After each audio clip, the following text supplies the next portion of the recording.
আদিনাথ জানলার ধারে দাঁড়িয়ে সিগারেট টানছিল। হঠাৎ উত্তেজিত ভাবে বলে উঠল, এই শোন, ওই যে যাচ্ছে রে, আরে দেখে যা, ওরে দেখে যা, ওই যে যাচ্ছে। সন্তু, বাদল আর আমি মেঝে বসে তাসের ব্রেক খেলছিলাম। চমকে উঠে মুখ তুললাম। দেখলাম আদিনাথের ঠোঁটে কামড়ে ধরা সিগারেট থেকে গল গল করে ধোঁয়া বেরোচ্ছে। সে দুটো হাত জানলার রডে চেপে ভাঁটার মতো চোখ করে কিছু একটা দেখছে। সন্তু মুখ নামিয়ে নিষ্প্রিয় ভঙ্গিতে বলল, ধুস, এখানে এসে খালি ভূত দেখছে, ছাত্র। বাদল আর আমি উঠে গিয়ে আদিনাথের পাশে দাঁড়ালাম। বাদল বলল, কই রে? আদিনাথ অস্ফুট স্বরে বলল, আশ্চর্য, এই তো দেখছিলাম। বাদল খাপ্পা হয়ে বলল, তোর মায়েরই মাথার ভেতর একটা সাদা গাড়ি ঢুকে বসে আছে। আচ্ছা এদো, তো সিগারেটটা দে তো, একটা দি। নিশ্চয়ই ওর ভেতর কিছু পড়েছিস। আদিনাথ কোনো কথা বলল না, ঠিক তেমনি দাঁড়িয়ে রইল। অস্বাভাবিক চাউনিতে সে যেন একটা ভুতুড়ে সাদা মুঠ গাড়ি খুঁজতে থাকল।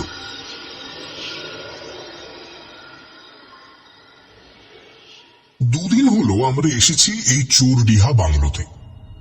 কাল ঠিক সন্ধ্যের আগে রুক্ষ বাঁজা এক বিশাল মাঠে আদিনাথ ওই গাড়িটাকে নাকি ধুলো উড়িয়ে যেতে দেখেছিল।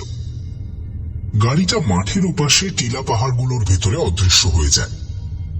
বাংলোর এই জানলা থেকে সামনাসামনি সেই মাঠটা দেখা যায়। বাঁদিকে কিছু দূরে একটা রেল লাইন, সেটা চলে গেছে গয়ার দিকে। ডান দিকে কাছাকাছি একটা ছোট নদী আছে। শীতের শেষে তার জল প্রায় শুকিয়ে গেছে। বুকের উপর অসংখ্য পাথর জেগে উঠেছে। আমি, বাদল আর সন্তু যখন সেই পাথরে বসে গল্প করছিলাম, তখন আদিনাথ পাড়ে দাঁড়িয়ে সেই গাড়িটা দেখতে পেয়েছিল। মোটর গাড়ি যাওয়াটা কোনো আশ্চর্য ব্যাপার নয়। আশ্চর্য ব্যাপার হচ্ছে যেদিকে গাড়িটা আদিনাথ দেখেছে সেদিকে অন্তত 10 মাইলের মধ্যে কোনো রাস্তাই নেই। রুক্ষডাঙ্গা, খানাখন্দ, আগাছার জঙ্গল, তারপর ছোট ছোট সব পাহাড়। ছোটানাগপুর পর্বতমালার একটা শাখা এদিকে বেরিয়ে এসেছে।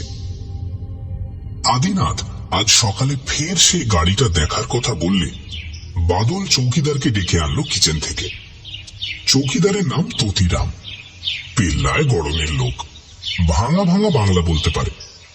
সেলাম জানিয়ে বলল, বলেন স্যার, কি বলবেন? সন্তু বাঁকা মুখে তাসগুলো গুছিয়ে শাফল করছিল। বলল, কারিয়া পীরত বা। বাদল আর আমি হো হো করে হেসে উঠলাম।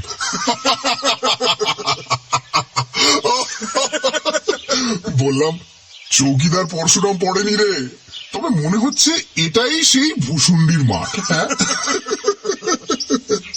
চৌকিদার বাঙালি বাবুদের ব্যাপার স্যাপার বুঝতে না পেরে ফ্যাল ফ্যাল করে তাকিয়ে রইল। বাদল বলল, দেখো, ও মাঠ মে বড়বাবু সবসময় একটা মোটর গাড়ি দেখতা তো। চৌকিদার অবাক হয়ে বলল, মোটর গাড়ি? আরে হ্যাঁ, সাদা মোটর গাড়ি, সাঁ সাঁ করে ভাগতা আর অদৃশ্য হয়ে যেতা। সন্তু মুখ টিপে হেসে বলল, বহুত ধুলো ভি উড়াতা না রে এদো। আদিনাথকে অন্যরা কখনো সখনো এঁদো বলে ডাকে। গত অঘ্রাণে বিয়ে করে সে একটু রাশ ভারী হয়েছে। জানলার ধার থেকে সরে এসে বলল, তোরা আমায় বিশ্বাস করছিস না তাই তো? কি যে বলবো তোদের। আচ্ছা এই চৌকিদার, এই হিলগুলোর কাছে এই রাস্তা টাস্তামে নিশ্চয়ই কিছু হয় না, তাই না? কি বলো? আমাদের হিন্দি জ্ঞানের নমুনা দেখে চৌকিদার ভড়কানোর পাত্র নয়। এই বাংলোয় মাঝে মাঝে বাঙালি বাবুরা এসে থাকেন। তার বাঙালি সম্পর্কে প্রচুর অভিজ্ঞতা থাকা স্বাভাবিক। সে একটু হেসে বলল, রাস্তা উস্তা তো কুছ নেই স্যার, তবে মোটর গাড়ির কথা বলছেন। একটু গাড়ি মুনমুনিয়া গাঁव में मुजम्मल खायर আছে, तो 9-10 कोस दूरे जंगल के किनारे में। चोरडिहार असली जंगल तो उधर है। मुजम्मल खायर काठेर कारबार আছে। मालूम होता है कि खां साहब का मोटर गाड़ी है। आदिनाथ সন্দিগ্ধভাবে বলল, গাড়িটা কি সাদা রঙের গাড়ি?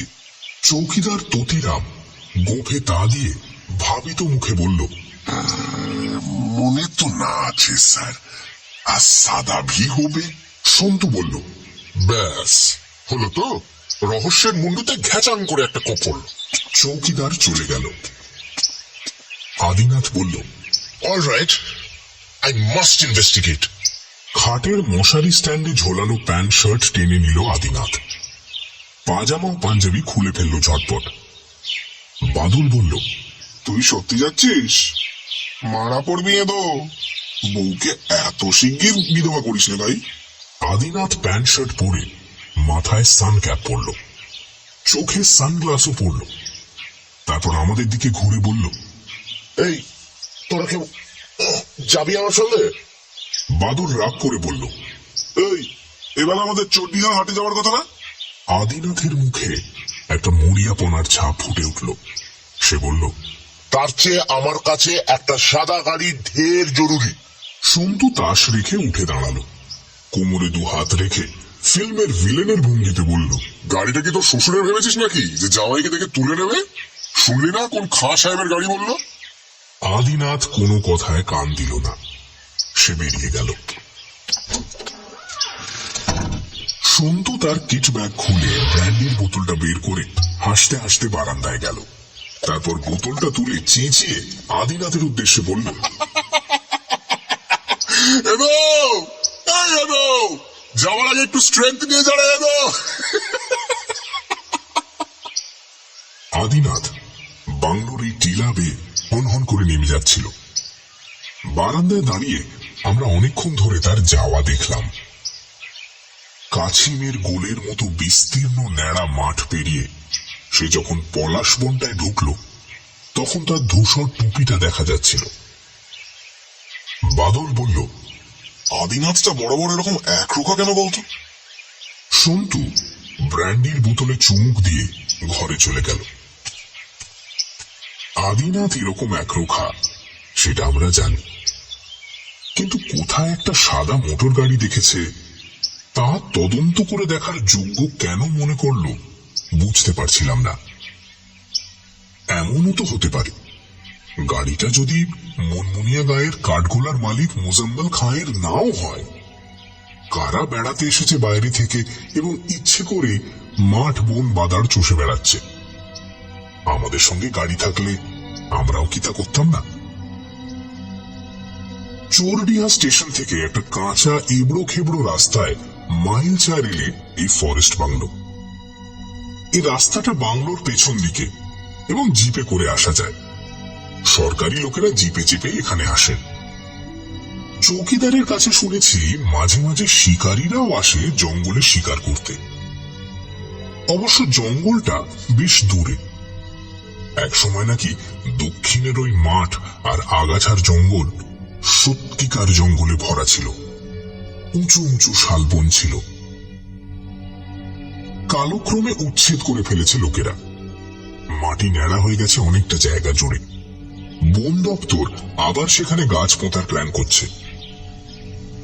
বাদল উদ্বিগ্ন মুখে তাকিয়ে আছে দেখে বললাম, ছেড়ে দে, ওর মাথায় ভূত ঢুকেছে।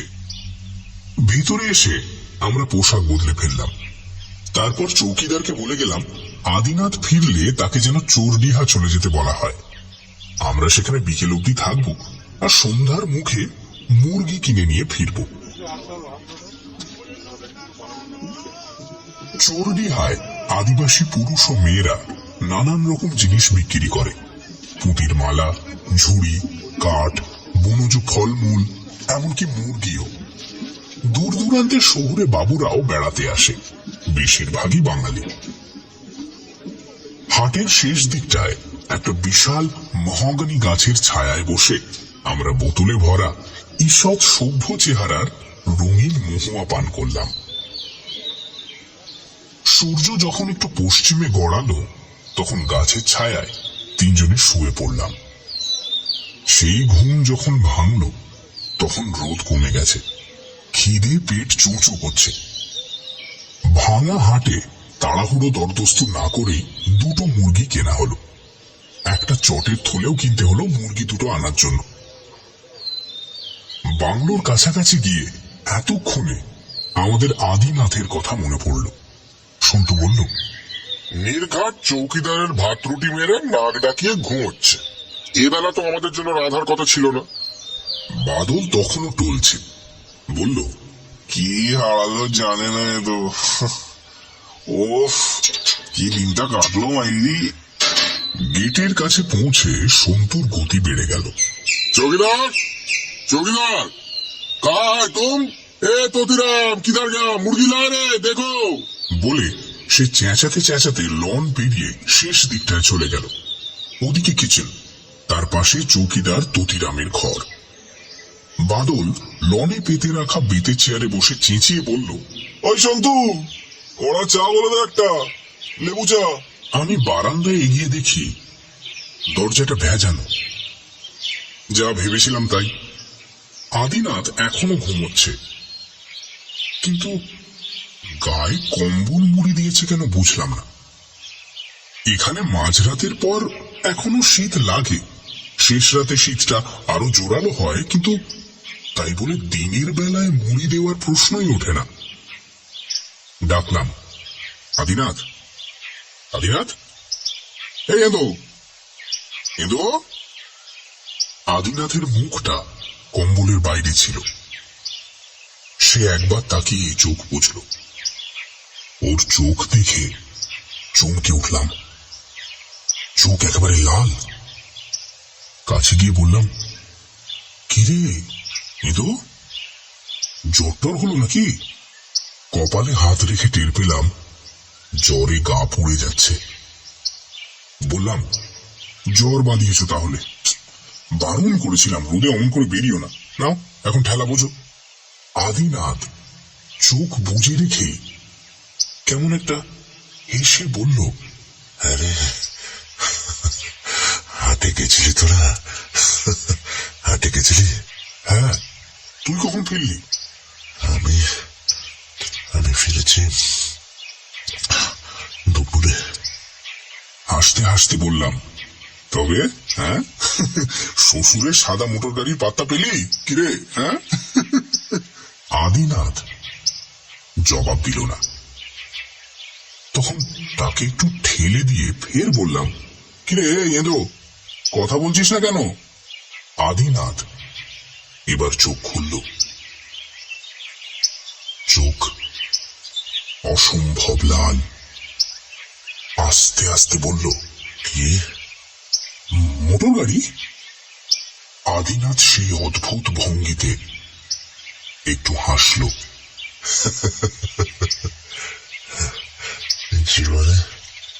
জীবনে এত সুন্দর সাদা গাড়ি আমি দেখিনি জানিস। অথচ গাড়িটা যখন চলে না, কোনো শব্দ হয় না, একেবারে নিঃশব্দ। তাছাড়া আরো জানিস, তার চাকার কোনো দাগই পড়ে না, যেন শূন্যে ভেসে বেড়ায়। কি আবল তাবল বকছিস জ্বরের ঘরে? থাম, তোকে একটা ট্যাবলেট দিই।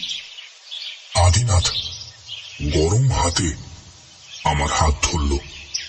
থাক প্লিজ, সাদা গাড়িটার কথা শুন প্লিজ। এবার আদিনাথ যেন সত্যি জ্বরের ঘরে ভুল বকতে শুরু করল। গাড়িটা অসংলগ্ন সব কথা গলার ভেতর জড়িয়ে জড়িয়ে বলছিল। পাখা নেই, এক বর্ণ বুঝলাম না। তখন বাদলকে ডাকলাম। সন্তু এসে গেল। আমরা দেখলাম আদিনাথ চোখ বুজে বিড়বিড় করতে করতে হাত দুটো মুঠো করছে এবং তার সঙ্গে পা দুটো নড়ে উঠছে। আমি ভীষণ ভয় পেয়ে গেলাম। সন্তু উদ্বিগ্ন মুখে বলল, এটা সেই ম্যালিগন্যান্ট ম্যালেরিয়া না কি যেন বলে, তাই নয় তো? বাদল গম্ভীর ভাবে মাথা নেড়ে বলল, তর্কা। সন্তু বলল, ধুর বোকা, তর্কা তো বাচ্চাদের হয়। আরে এটা বাজে তর্কাতর্কি সময় নয়। সন্তু, শিগগিরই এক বালতি জল আর মগ নিয়ে আয়, ওর মাথাটা ধুয়ে দেওয়া দরকার। সন্তু জল নিয়ে এলো। আদিনাথের মাথাটা বালিশের ওধারে ঝুলিয়ে জল ঢালতে শুরু করলাম। একটা রুমাল ভিজিয়ে আদিনাথের মাথায় জলপট্টিও দেওয়া হলো। চৌকিদার তখন ওদিকে মুরগি নিয়ে ব্যস্ত। ওর কাছে গিয়ে ব্যাপারটা জানিয়ে বললাম, তোতিরাম তোতিরাম, यहाँ पे नजदीक में कोई कुछ मिलेगा? डॉक्टर कुछ है? তোতিরাম হতাশ ভাবে মাথা দুলিয়ে বলল, नजदीक में तो नहीं अच्छे सर, लेकिन मुनमुनिया जेते पारले ओ डाक्तार मिलबे। वहां एक बंगाली डाक्तार भी আছে।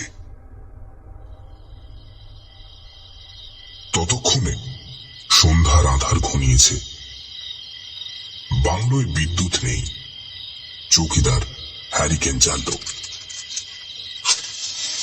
কেটলির জল ফুটছিল কয়লার উনুনে। চা তৈরি করল। আমি চায়ের ট্রে নিয়ে ফিরে এলাম। খিদের অবস্থা গুরুতর, তাই রান্নাটা যত তাড়াতাড়ি হয় ততই মঙ্গল। সন্তুরা লণ্ঠন জ্বেলেছে। আদিনাথকে দেখে মনে হলো সে এখন ঘুমোচ্ছে। আমরা চুপচাপ চা খেতে থাকলাম। চা শেষ করে বললাম,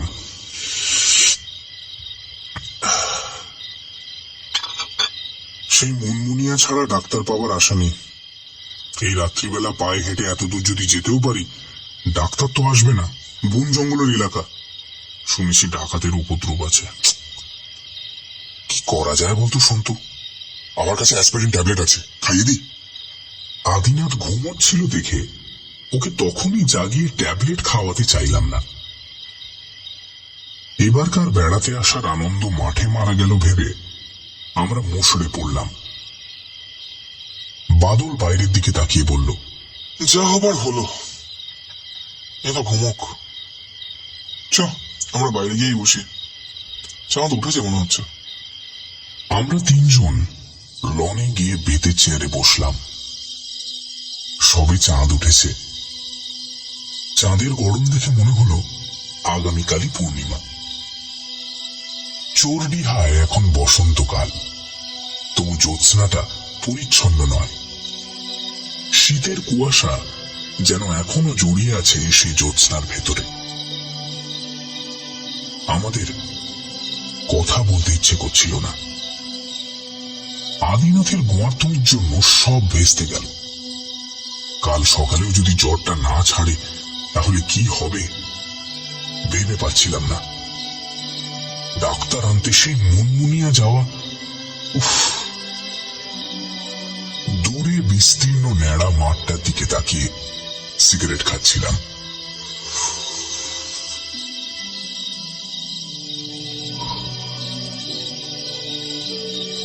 দিগন্তে পাহাড়গুলো কালো হয়ে ফুটে আছে। ঝাপসা জ্যোৎস্নায় কচ্ছপের খোলার মতো রুক্ষ মাঠে হয়তো আমিও একটা মোটর গাড়ি খুঁজছিলাম।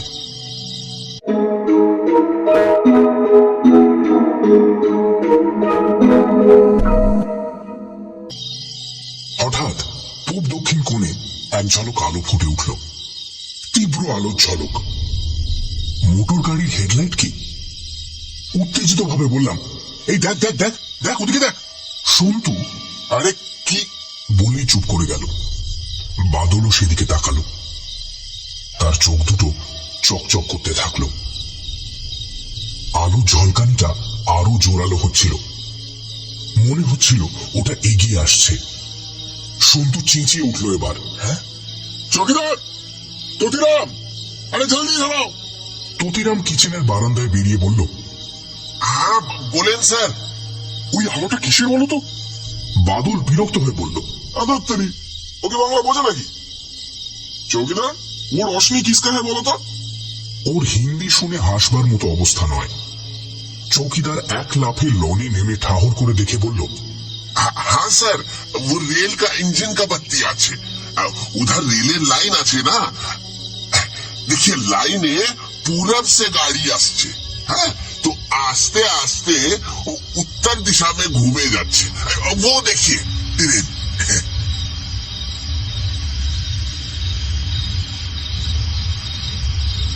আলোটা আর নেই। ট্রেন গাড়ি অবশ্য আমরা দেখতে পেলাম না। এলোমেলো দক্ষিণা হাওয়ায় হয়তো চাপা গুড়গুড় একটা শব্দ শুনলাম, নাকি আমাদের ইচ্ছাকৃত শোনা। এবার তিনজনে একচোট হাসাহাসি করলাম।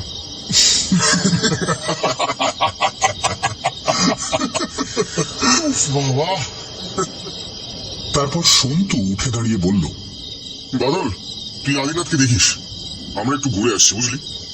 সন্তু ঘরে গিয়ে টর্চ নিয়ে এলো, তারপর আমায় ডেকে বলল, চল।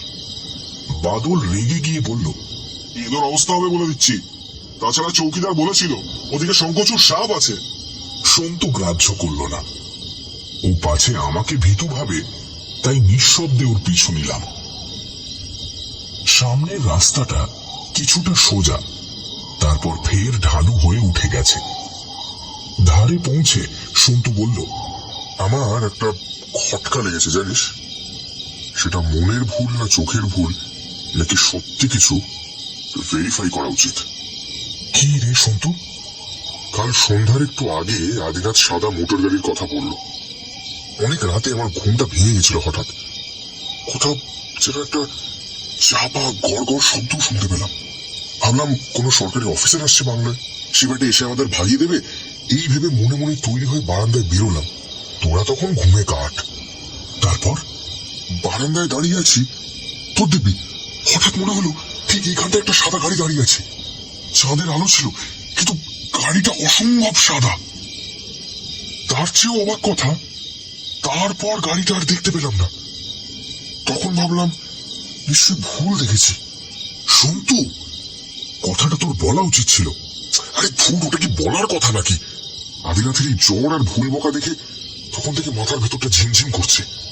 তোরা আমাকে কুসংস্কারগ্রস্ত ভাববি বলে চুপ করেছিলাম, কিন্তু সন্তু একটু ভেবে আবার বলল, কিন্তু যদি সত্যি পৃথিবীতে অলৌকিক বা ভুতুড়ে ব্যাপার কিছু থাকে, সেটা আমাদের ভালোভাবে বুঝে নেওয়ার দরকার আছে।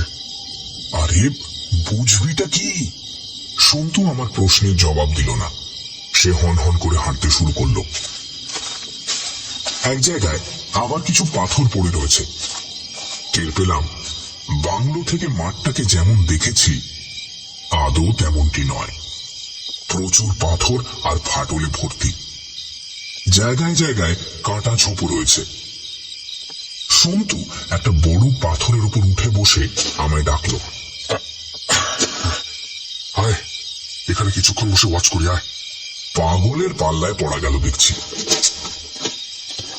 আমি ভেতর ভেতর বেশ ভয় পেয়ে গেছি। এই অজানা বিস্তীর্ণ প্রান্তরে জ্যোৎস্নায় মানুষের মনে প্রকৃতি প্রেম জাগবার কথা, কিন্তু আমি অস্বস্তিতে আড়ষ্ট। খালি মনে হচ্ছে আচমকা একটা অসম্ভব সাদা মোটর গাড়ি কখনো শব্দে কখনো নিঃশব্দে ছুটে আসবে চোরডিহার জ্যোৎস্নার মাঠে। আমাদের ভয়ার্ত চোখের সামনে সে সারা মাঠ ছোটাছুটি করবে, তারপর মিলিয়ে যাবে হঠাৎ। সন্তুকে একবার একটু নড়ে উঠতে দেখলাম, যেন সত্যি ভুতুড়ে গাড়িটা দেখতে পেয়েছে, কিন্তু তারপর আগের মতো স্থির হয়ে রইল সে। শোঁ শোঁ করে হাওয়া বইছিল। বহু দূরে কোথায় যেন শিয়াল ডাকছিল, আর সেই ডাক ভেসে আসছিল হাওয়ায়, আবার মিলিয়ে যাচ্ছিল।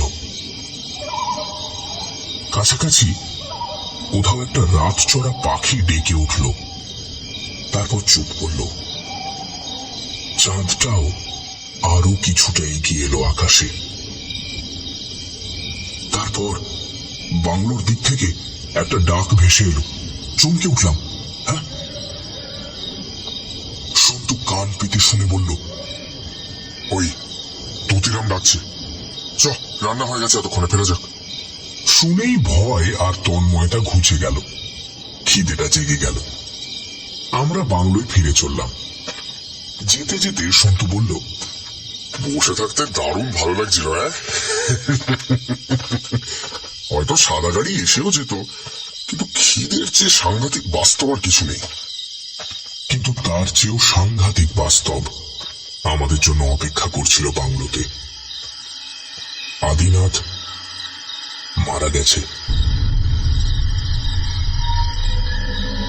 বাদল ঘরে ঢুকে দেখেছিল সে বিছানা থেকে নিচে পড়ে গেছে কখন। মুখের দুপাশে চাপ চাপ ফেনা, চোখ দুটো ঠেলে বেরিয়ে এসেছে।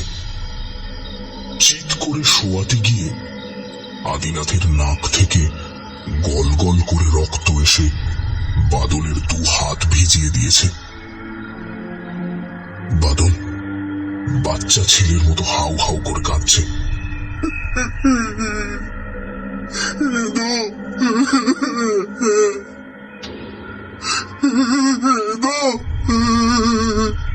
ততিরাম ভিজে চোখে বারবার বলছে, ये कभी नहीं हो सकता, ये कभी नहीं हो सकता प्रभु।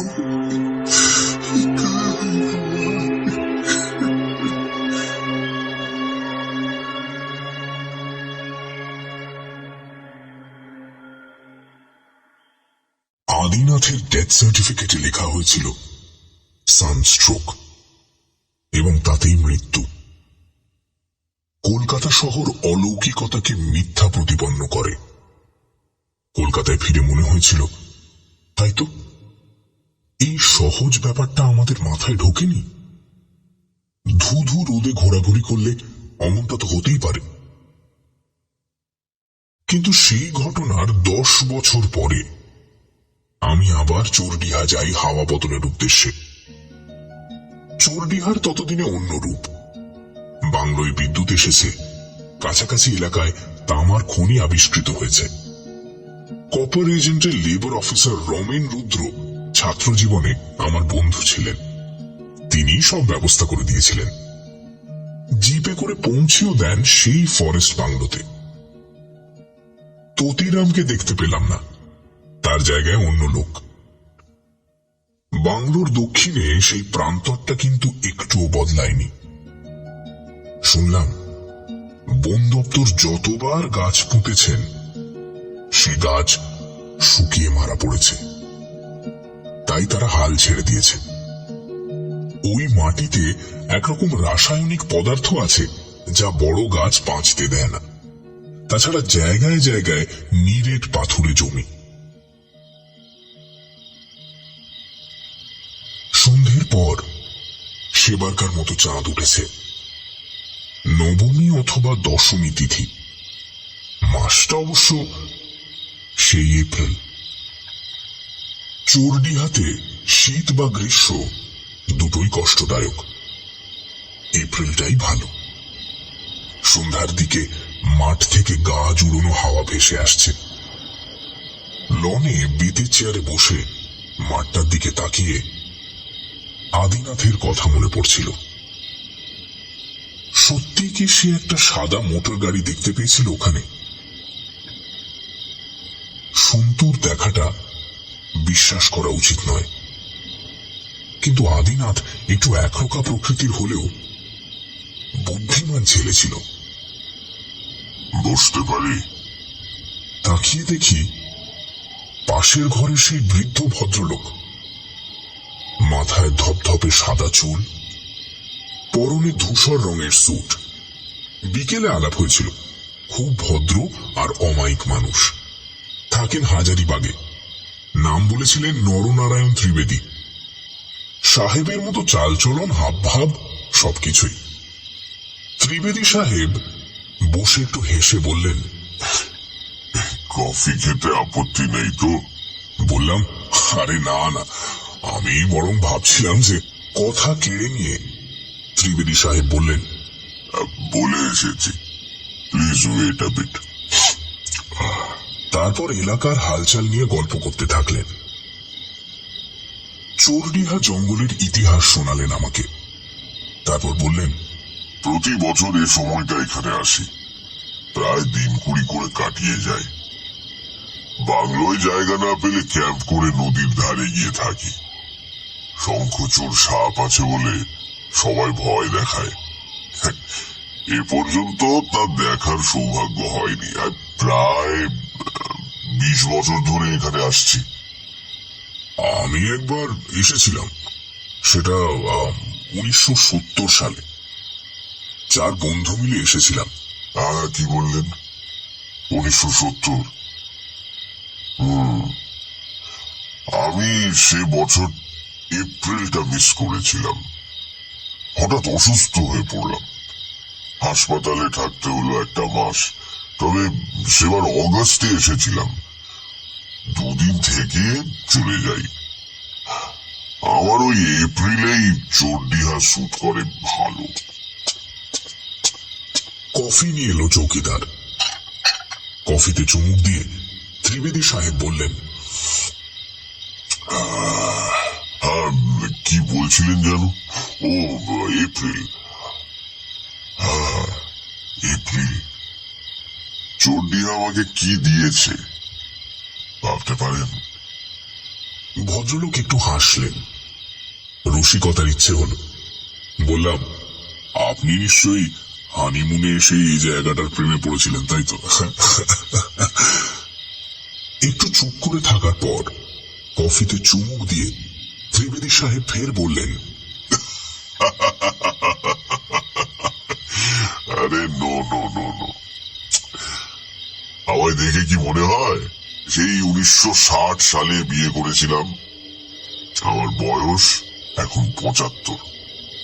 তাহলে হিসেব করুন, 1960 সালে আমার বয়স ছিল 55 বছর। আমার মেয়ে সুভদ্রার বয়স ছিল মোটে 20। একমাত্র মেয়ে।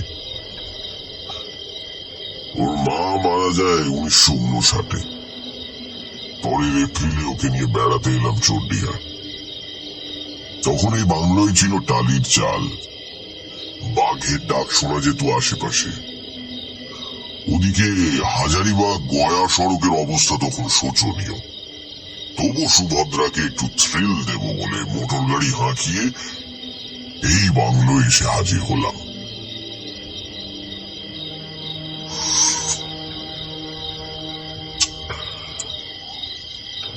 সুভদ্রা ছিল দুরন্ত মেয়ে, জানেন। আমি সকালে বন্দুক নিয়ে নদীর ওদিকে গেছি, যদি কিছু পাখি টাকি মারা যায়। সুভদ্রার মাথায় ঝুঁক চেপেছে, ও মাঠটায় গিয়ে গাড়ি চালাবে। সবে স্টিয়ারিং ধরতে শিখেছে, বুঝলেন ব্যাপারটা? দুপুরে কয়েকটা হরিয়াল নিয়ে বাংলোয় ফিরে দেখি সুভদ্রা নেই। চৌকিদার বলল গাড়ি নিয়ে বেরিয়েছে মাঠের দিকে। ফিল্ড গ্লাস ছিল সঙ্গে। চোখ রেখে মাঠটা তন্ন তন্ন করে খুঁজলাম, দেখতে পেলাম না। আমি আমার মেয়েকে দেখতে পেলাম না। ওদিকে তো কোনো রাস্তাঘাট নেই, গেল কোথায় বোকা মেয়েটা ভাবছি। আমি তক্ষুনি বেরিয়ে পড়লাম বাংলো থেকে। মাঠের শেষ প্রান্তে যেখানে ওই হিলগুলো দেখতে পাচ্ছেন, ওই হিলগুলো, নদীটা ওখানে ঘুরে গেছে, গভীর খাদ সৃষ্টি করেছে। চোরডিহা প্রপাত। দেখেননি আপনি? মাথা নাড়লাম, কান পেতে শুনছিলাম। এপ্রিলে প্রপাতের তলা শুকনো। গিয়ে দেখি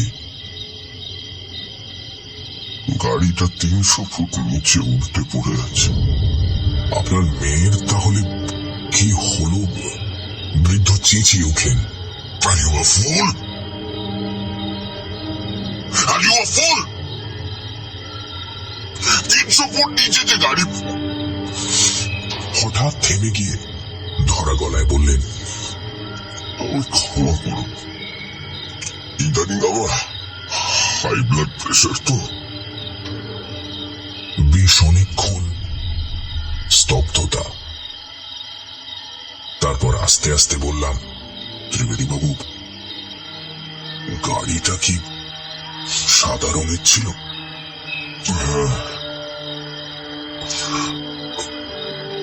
কেন বলুন তো? বৃদ্ধের চোখ জ্যোৎস্নায় চকচক করতে দেখলাম। তিনি আমার দিকে তাকিয়ে আছেন, কিন্তু প্রসঙ্গ ফেরাতে বললাম, বাই দ্য ওয়ে, চোরডিহার জঙ্গলে তখন নিশ্চয়ই বাঘ ছিল। আপনি কখনো বাঘ মেরেছেন কি? হ্যাঁ? নরনারায়ণ ত্রিবেদী এক্সকিউজ মি, বলে উঠে আস্তে আস্তে বাংলোর দিকে চলে গেলেন। নিজের ঘরে গিয়ে ঢুকলেন। আমিও একা বসে থাকতে পারলাম না। আস্তে আস্তে